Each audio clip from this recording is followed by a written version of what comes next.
नमस्कार, मैं ऋषभ शर्मा और आप देख रहे हैं आचरण न्यूज। आइए जानते हैं आज की कुछ बड़ी खबरें। डबरा में दिन दहाड़े 14,50,000 की लूट।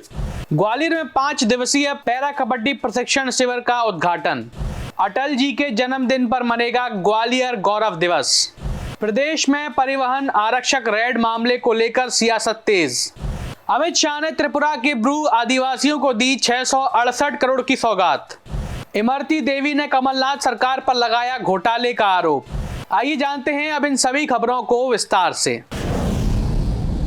डबरा में दिन दहाड़े 14,50,000 की हुई लूट। व्यापारी को बाथरूम में बंद कर फरार हुए बदमाश। ग्वालियर के डबरा में एक सनसनीखेज घटना सामने आई है, जहां दिन दहाड़े नकाबपोश बदमाशों ने एक प्रॉपर्टी कारोबारी से 14,50,000 रुपए की लूट को अंजाम दिया। यह वारदात उस समय हुई जब व्यापारी मनोहर हवलानी अपने दुकान पर बैठकर काम कर रहे थे।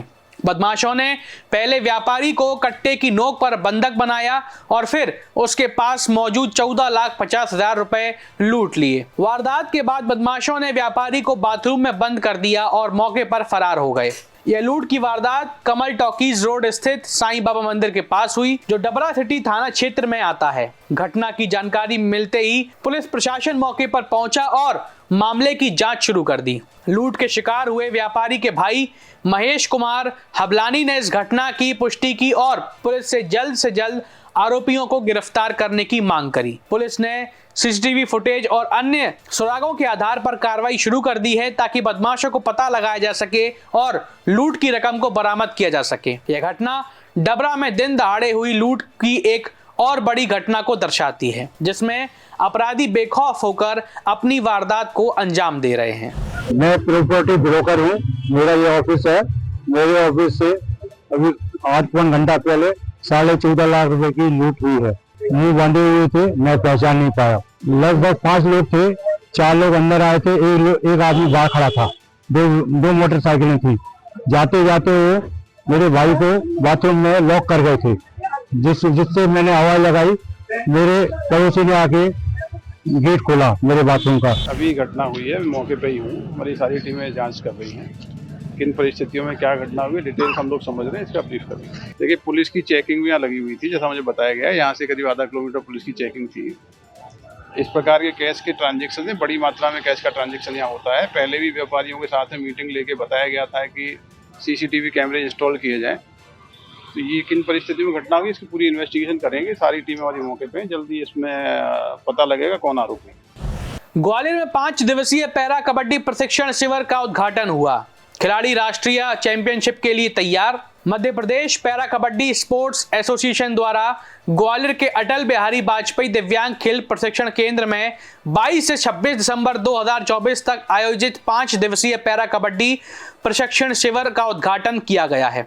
इस कार्यक्रम के मुख्य अतिथि ग्वालियर शहर पुलिस अधीक्षक श्रीमती हिना खान थी, जबकि कार्यक्रम की अध्यक्षता लक्ष्मीबाई राष्ट्रीय शारीरिक शिक्षा संस्थान के सेवानिवृत्त कुलगुरु प्रोफेसर विवेक पांडे ने की। कार्यक्रम के मुख्य वक्ता सेवार्थ जन कल्याण समिति के अध्यक्ष OP दीक्षित ने कहा कि खेल दिव्यांगजनों के समावेशन के लिए एक सशक्त और अप्रतिम माध्यम है।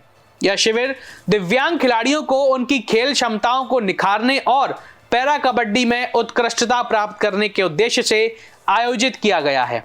इस शिविर का एक महत्वपूर्ण उद्देश्य खिलाड़ियों को दिल्ली में होने वाले Indian para kabaddi national championship यानी जो कि 26 दिसंबर 2024 के बाद के लिए तैयार करना है। इस अवसर पर राष्ट्रीय पैरा कबड्डी प्रतियोगिता के लिए चयनित खिलाड़ियों को भी श्री गजेंद्र अरोरा और राजेश चावला द्वारा स्पोर्ट्स शूज प्रदान किए गए। खिलाड़ियों की ओर से कप्तान अनूप परिहार, उप कप्तान संजीव कोटिया ने समाज सेवियों को धन्यवाद ज्ञापन किया। कार्यक्रम में उपस्थित अतिथियों ने खिलाड़ियों का उत्साहवर्धन किया और उन्हें राष्ट्रीय स्तर पर प्रदेश का नाम रोशन करने के लिए प्रेरित भी किया। अटल जी के जन्मदिन पर मनेगा ग्वालियर गौरव दिवस। अटल सम्मान और ग्वालियर गौरव सम्मान दिए जाएंगे। भारत रत्न पूर्व प्रधानमंत्री अटल बिहारी वाजपेयी का जन्मदिन 25 दिसंबर को ग्वालियर गौरव दिवस के रूप में मनाया जाएगा। इस दिन राजमाता विजय राजे सिंधिया कृषि विश्वविद्यालय के सभागार में शाम 4:30 बजे ग्वालियर गौरव दिवस के तहत मुख्यमंत्री डॉक्टर मोहन यादव की मौजूदगी में अटल सम्मान और ग्वालियर गौरव सम्मान प्रदान किए जाएंगे। ग्वालियर गौरव दिवस के आयोजन में सिने और भजन गायक सुरेश वाडकर और उनके बैंड की प्रस्तुतियां भी होंगी। शिक्षा, खेल, योग, चिकित्सा, समाज सेवा, पर्यावरण संरक्षण एवं अन्य विधाओं में उल्लेखनीय काम कर रही ग्वालियर की विभूतियों को ग्वालियर गौरव सम्मान से विभूषित किया जाएगा। समारोह में अटल जी के जीवन चरित्र पर केंद्रित लघु फिल्म भी दिखाई जाएगी, साथ ही प्रदर्शनी भी लगाई जाएगी। सोमवार को ग्वालियर कलेक्टर रुचिका चौहान ने कार्यक्रम से संबंधित अधिकारियों की बैठक लेकर ग्वालियर गौरव दिवस की तैयारियों की समीक्षा करी। साथ ही कहा कि समारोह की गरिमा को ध्यान में रखकर सभी व्यवस्थाओं को अंतिम रूप दें। मुख्यमंत्री डॉक्टर मोहन यादव द्वारा लाल दरबार कार्यक्रम के दौरान की गई घोषणा के मुताबिक ग्वालियर गौरव दिवस पर तबला दिवस भी मनाया जाएगा। पिछले साल इस दिन ग्वालियर के दुर्ग पर 1500 तबला वादकों ने एक साथ तबला बजाकर गिनीज वर्ल्ड रिकॉर्ड बनाया था। देखिए, माननीय अटल जी के जन्म दिवस पर प्रतिवर्ष 25 दिसंबर को ग्वालियर में एक सम्मान समारोह होता है, जिसको गौरव दिवस के रूप में हम लोग मनाते हैं। और माननीय मुख्यमंत्री जी जो लास्ट विजिट पर आए थे, तो उनके निर्देश प्राप्त हुए हैं और उसकी तारतम्य में एक अच्छी तैयारी हम लोगों ने यहाँ से कर ली है। संस्कृति विभाग के माध्यम से सुरेश वाडकर जी की एक संगीत और भजन की संध्या होगी। साथ ही माननीय मुख्यमंत्री जी ने लास्ट ईयर ये घोषणा की थी कि 25 दिसंबर को तबला दिवस के रूप में भी सेलिब्रेट किया जाएगा। तो एक प्रस्तुति हमारी तबला वादन के संबंध में रहेगी। अटल जी के जीवन को चरितार्थ करते हुए एक प्रदर्शनी भी हम लोग लगा रहे हैं और ये सारा प्रोग्राम हमारी एग्रीकल्चर यूनिवर्सिटी के ऑडिटोरियम में होना है। साथ ही हमारे ज़िले के प्रतिवर्ष की भांति विभिन्न फील्ड्स में जो लोग कॉन्स्टेंटली अच्छा काम करते रहते हैं, कंट्रीब्यूशन करते हैं और एक कह सकते हैं कि सभी लोगों को आगे एक राह दिखाते हैं, ऐसे कुछ चुनिंदा लोगों को हम लोग यहाँ से ज़िले का सम्मान भी देने जा रहे हैं। प्रदेश में परिवहन आरक्षक रेड मामले को लेकर सियासत हुई तेज। गोविंद सिंह ने ईडी की जांच की मांग करी। मध्य प्रदेश में परिवहन आरक्षक रेड मामले को लेकर राजनीतिक हलचल तेज हो गई है। कांग्रेस के वरिष्ठ नेता और पूर्व नेता प्रतिपक्ष डॉक्टर गोविंद सिंह ने इस मामले की जांच ईडी को कराने की मांग करी है। उनका आरोप है कि यह बड़ा भ्रष्टाचार अकेले सौरभ शर्मा के नियंत्रण में नहीं हो सकता, इसमें अफसरों और भाजपा के नेताओं का भी हाथ है। डॉक्टर गोविंद सिंह ने आरोप लगाया कि प्रदेश भर में भाजपा के नेताओं के अस्पताल, भवन और अन्य निर्माण कार्य परिवहन घोटाले के पैसों से चल रहे हैं। उन्होंने कहा कि भोपाल की धरती अब सोना चांदी नहीं बल्कि नकदी उगल रही है। वे यह सवाल भी उठाते हैं कि लोकायुक्त और जांच एजेंसियों ने इस बड़े भ्रष्टाचार का खुलासा अब तक क्यों नहीं किया। उनके अनुसार प्रदेश के आरटीओ दफ्तरों में अब भी वसूली हो रही है और आईटी टीम द्वारा जब्त की गई डायरी में कई बड़े नाम शामिल हैं, जिन्हें बेनकाब करना बहुत जरूरी है। डॉक्टर गोविंद सिंह ने केंद्रीय गृह मंत्री अमित शाह से अनुरोध किया है कि कांग्रेस नेताओं के मामलों की जांच ईडी जल्द करती है तो इस मामले की भी जांच ईडी को सौंपी जाए। इस बीच भाजपा विधायक मोहन सिंह राठौड़ ने डॉक्टर गोविंद सिंह के आरोपों का जवाब देते हुए कहा कि जो भी इस घोटाले में शामिल है वो सभी सामने आ जाएंगे। उन्होंने कहा कि भाजपा का स्वच्छ कार्यप्रणाली में विश्वास है और इसमें कोई भी भाजपा नेता शामिल नहीं होगा। मध्य प्रदेश में जब शिवराज सिंह जी ने बागडोर संभाली थी मुख्यमंत्री की, उस समय से मध्य प्रदेश में भ्रष्टाचार की नदियां बह रही हैं। मैं हमेशा कहता हूँ भ्रष्टाचारी गंगा शिवराज सिंह जी के एक साम्राज्य से निकली है और लगातार अकेला परिवहन विभाग में जो अभी एक सामान्यतः आरक्षक पकड़ के घर छापा लगने पर करोड़ों रुपए की राशि मिल रही है, सोने की ईंटें निकल रही हैं और सहारा ग्रुप के द्वारा बेची गई जमीन जो गरीबों को, निवेशकों का पैसा लगा, उनको सर्वोच्च न्यायालय के आदेश से वापस होना थी, उनको वापस न करके 1000 करोड़ की जमीन भोपाल, कटनी और जबलपुर की 250 करोड़ में बेच दी। ये पूरी हमारी मांग है भारत सरकार के गृह मंत्री अमित शाह जी से कि आप इसकी जांच कराएं और ये पूरा मामला ईडी को दें। आपकी ईडी कांग्रेस के नेताओं कार्यकर्ताओं के पास तो लगातार पहुंच रही है, लेकिन भारतीय जनता पार्टी के नेताओं, राजनेताओं के साथ ही अधिकारियों के साथ बिल्डरों के ऊपर और भारतीय जनता पार्टी को सरसब्ज करने वाले पे आर्थिक रूप से इन लोगों के घर पर क्यों नहीं पहुंच रही। इसलिए ये जांच पूरी ईडी को दी जाए और निष्पक्ष जांच हो, ताकि जो लोग अभी छुपे हुए हैं, जो इसके मुख्य सरगना हैं, वो भी जनता के सामने आए। ये मध्य प्रदेश के इतिहास का व्यापम के बाद सबसे बड़ा घोटाला है। आम जनता के सामने जो उजागर होना चाहिए। आज सरकार भारतीय जनता पार्टी की है। अगर कमलनाथ जी सरकार में थी तो आप लोग अभी कार्रवाई क्यों नहीं कर रहे? अगर आप इतने अक्षम और अयोग्य हो तो आपको पद पर बैठने का अधिकार नहीं है। तत्काल आपको त्याग पद देके घर चले जाना चाहिए।